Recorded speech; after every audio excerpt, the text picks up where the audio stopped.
Hello, coucou les amis.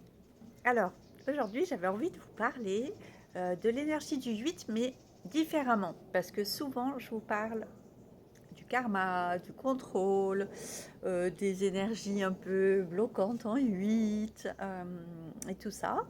Euh, et aujourd'hui, j'ai envie de vous parler, suite à une conversation justement que je viens d'avoir avec une personne, j'ai envie de vous parler de cette énergie de renouveau. Parce que euh, il y a des nombres qui sont plus propices que d'autres à cette énergie de renouveau. C'est sûr que par exemple le 1, le 4 et le 8, c'est des énergies d'action, ça c'est sûr, mais elles peuvent avoir un côté un peu quand même contrôlant. Un peu yang, un peu dans le contrôle, qui va pas tellement pas laisser parler l'intuition, la création, etc. Mais ça dépend, enfin surtout dans le 1 et dans le 4 pas tellement, mais dans le 8 quand même, on peut retrouver cette énergie.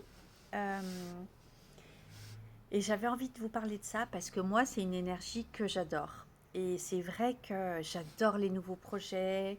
J'ai toujours besoin d'avoir des projets, que ce soit professionnels, que ce soit des projets créatifs, de plus en plus. Et c'est vrai que je me rends compte que ce qui m'étouffe, soit dans le couple, soit dans les relations même d'amitié, soit dans le travail, quand j'ai été salariée, c'est quand j'ai pas de liberté, quand j'ai pas de possibilité créative. Euh, Parce que cette routine, quand elle devient un peu trop routinière, il y a des gens que ça rassure, il y a des gens qui adorent la routine.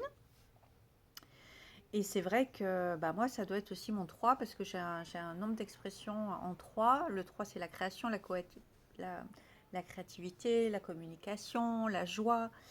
Euh, je trouve que c'est plus difficile de retrouver ça. Et puis c'est par rapport aussi aux valeurs que j'aime. Dans la routine qui est un peu enfermante parfois. Alors vous allez me dire, ça dépend aussi de l'autre, hein, parce que dans toutes les situations dont je vous ai parlé, à chaque fois on est deux, hein, que ce soit une relation de travail, une relation de couple, une relation d'amitié. Donc ça va aussi dépendre de l'autre personne, bien sûr.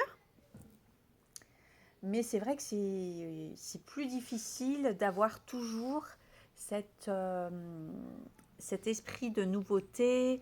euh, voilà, avec ces nombres-là, ça peut être vite enfermant, vite dans le contrôle, etc. Et c'est vrai que cette envie de nouveauté, quand on comprend, parce que la clé avec le 8, parce qu'on parlait du 8, mais comme le 4 aussi, avec le 1 aussi, cette clé, ça peut être justement de se laisser guider par son intuition, de se faire confiance, mais pas de se faire confiance dans son ego, euh, dans ses actions contrôlées, plutôt de se faire confiance dans sa capacité à, à savoir, à ressentir, à se connecter sur la joie, d'être sûr que en fait, on s'ouvre à des opportunités et que le meilleur va nous arriver.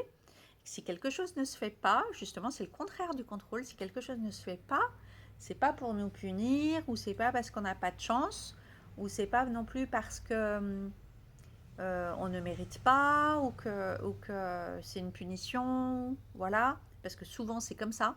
Les échecs, on les vit, enfin les échecs, quand quelque chose ne se passe pas comme on voudrait à la base, on prend ça comme un refus et on prend ça comme un échec.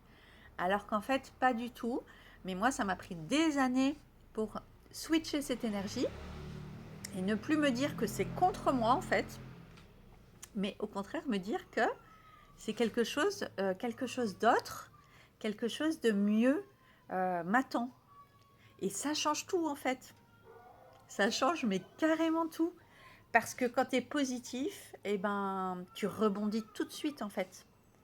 Positif, mais pas dans le sens positif pour être positif. Quand tu es vraiment, euh, véritablement, intrinsèquement positif parce que tu te dis que non, la vie, elle est de ton côté, quoi.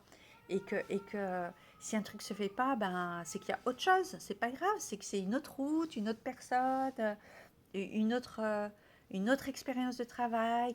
Il va y avoir d'autres opportunités. qui vont souffrir, qui vont s'ouvrir. Et moi, ça m'a pris très longtemps en fait à lâcher ce contrôle et à ne plus voir comme ça. Je pense que c'est très lié aussi au fameux karma 19, parce que quand on a un karma 19, ça prend vraiment beaucoup de temps. C'est inconscient en fait. C'est comme plus fort que soi. On a l'impression que c'est contre soi. Je ne sais pas comment expliquer. C'est comme un truc, genre, je vous en ai déjà parlé. Ce karma 19, c'est comme un truc qui te colle à la peau.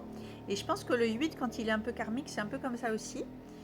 Donc, ça demande à se faire sacrément confiance pour se dire qu'en fait, ben en fait non. Voilà, il y aura. Oh, il y a un petit papillon de nuit déjà. Les jours commencent à raccourcir. J'aime pas trop ça. Mais, euh, mais voilà, ça change tout. Donc j'avais envie de vous parler de cette énergie de renouveau, parce que c'est vrai qu'on la trouve d'habitude plus facilement dans du 3, dans du 5. Alors le 5, c'est l'explorateur, c'est l'aventurier. Alors lui, forcément. Et moi, j'ai du 5 aussi, hein. Du côté de mon expression, j'ai aussi du 5. De toute façon, j'adore ça, moi. Voyager, l'aventure, la nouveauté. Euh, Parce qu'en France, on n'aime pas tellement, globalement. Quand tu as trop d'expérience de travail ou trop de curiosité ou trop de choses, on n'aime pas trop ici. Ça va être plus l'aventure américaine, comme on dit. Mais ouais, le 3, le 5, le 7 est très curieux, bien sûr, parce qu'il aime énormément apprendre. Donc, bah, le 7, il adore la nouveauté, même s'il va être un peu mystique. Et que par contre, il peut mal vibrer vite dans son mental, ou dans ses angoisses, ou dans ses peurs, etc. Mais quand il est du bon côté, le 7, il adore la nouveauté, hein. Moi, j'ai une mission spirituelle en 7, on adore apprendre. On a soif de nourrir, de se nourrir justement, euh, d'apprendre, de nourrir notre connaissance. Voilà. Et le 8, bon, normalement, c'est vrai que c'est quand même un nombre qui est assez cartésien, parce que c'est un double 4, c'est, voilà, hein. Ça va être plutôt la justice, les trucs pas trop fun, pas super rigolo. Mais on peut trouver, c'est pour ça qu'un thème, ça se fait pas juste avec un nombre, c'est une combinaison de nombres. Et en fait, moi, je sais que le levier de mon 8, c'est mon 3 de mon nombre d'expression. Si j'arrive à activer mon 8, à prendre dans mon 8 la puissance, l'envie d'action, la confiance, le pouvoir, vraiment, toute l'énergie hyper yang du 8, mais que j'arrive à le sortir du contrôle et que j'arrive à mettre un peu le fun, la créativité justement, et cette énergie, parce que le 8, il a quand même une énergie de nouveauté, hein, de renouveau, hein, puisque c'est aussi la renaissance, le 8, hein. Comme on dit, le rebirth, c'est le repartir de zéro. C'est pas pour rien que mon programme, mon accompagnement, je l'ai appelé comme ça, repartir de zéro, recommencer de zéro. Il n'y a pas forcément, il y a une super énergie de renouveau.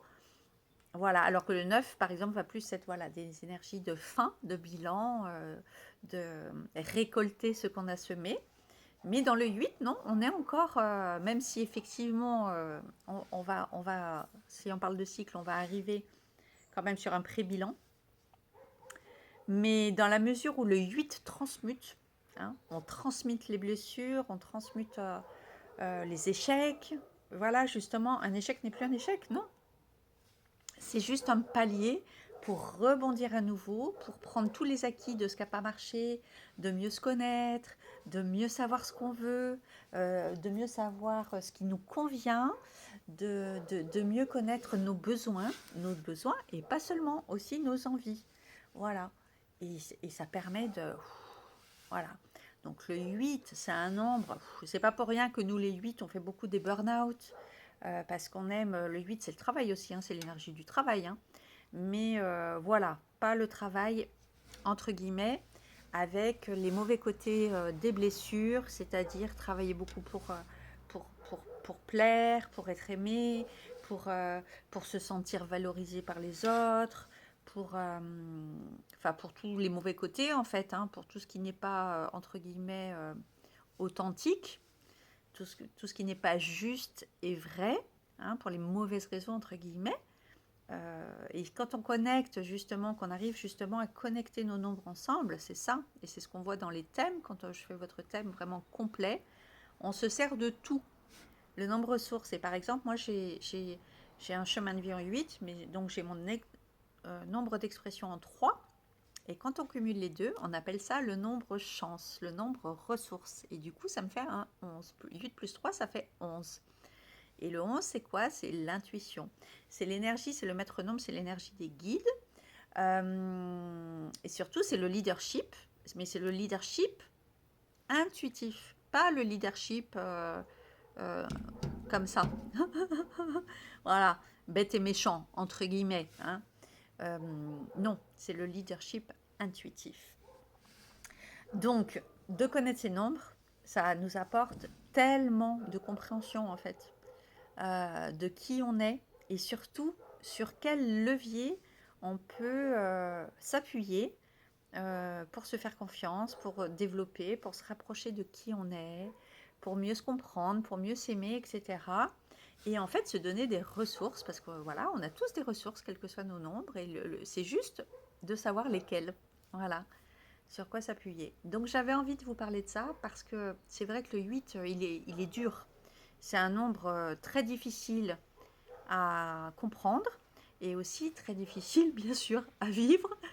Euh, voilà, parce qu'il a beaucoup d'enjeux, le 8. Euh, il a beaucoup d'enjeux et c'est vite dans les très hauts et les très bas. Voilà. Donc quand c'est très haut, alors là, l'énergie de renouveau, elle y est, etc. Mais des fois, ça dure pas et puis ça peut vite être très bas aussi derrière. Justement, toujours pareil, si on a des actions qui ne sont pas des actions inspirées, mais qui vont être des actions basées sur nos fameuses, sur de l'auto-sabotage, sur nos fameuses blessures, sur etc. Ben voilà, ça va donner des actions qui ne vont pas être pérennes et qui ne vont pas être alignées en fait avec qui on est. Donc, le conseil que je vous donne, si vous avez du 8, ou en tout cas en année 8, comme cette année 2024, là ça va concerner tout le monde pour le collectif, ou si vous êtes en année personnelle 8, en tout cas, ce que je vous conseille vraiment, c'est d'essayer de sortir de ce 8, de ne surtout pas aller dans le côté du contrôle, des peurs, du mental, etc. Mais de plutôt aller sur d'autres nombres que vous avez, ou si vous sentez vous-même que vous avez de la créativité, de l'intuition, cette joie du renouveau. Si vous aimez vous aussi cette énergie du renouveau, que ce soit dans les relations ou dans des actions, eh bien, profitez-en. C'est une merveilleuse clé pour sortir de ce 8 qui peut parfois être très enfermant. Voilà, je vous fais plein de bisous. Bisous du cœur et je vous dis à tout bientôt. Ciao, ciao.